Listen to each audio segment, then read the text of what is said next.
Our first speaker is Nabeel Moallem.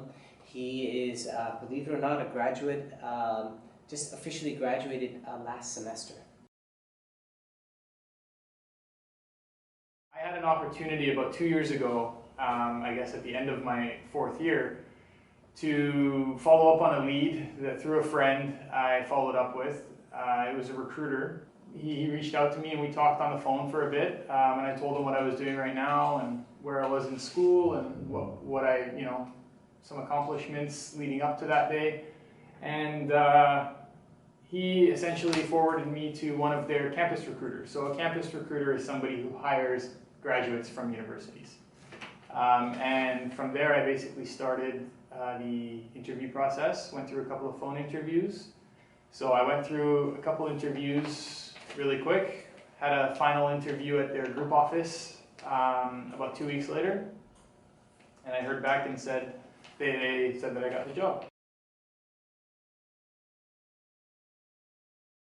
Classes like 301, 302, Buick 333, those classes just give you work ethic.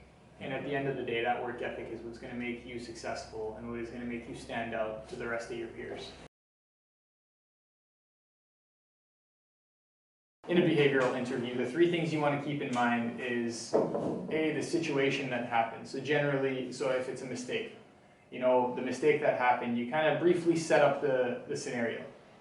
The second, and what should really be the bulk of your response, is your behaviors in that scenario. So what did you do after you realized you made a mistake? Or what did you do when you realized your superior, supervisor, friend told you, listen, you just made this mistake? That's where they want to hear what you did, who you talked to, who you communicated with, what you, essentially did after the mistake. Now, and the final piece is going to be the result. So what was the outcome?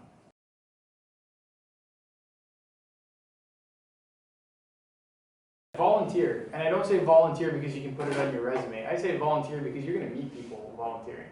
The more people you can meet in the 4 or 5 years you're here, the better off you're going to be when you graduate. The biggest piece that I will offer as advice is just be yourself. You've got to think on your feet. And that is one thing that really a lot of people struggle with. And I would say, if you guys can, put yourself in situations where you're forced to think on your feet, where you're forced to kind of stray from the path that is laid out to everybody. That is a huge piece in being successful.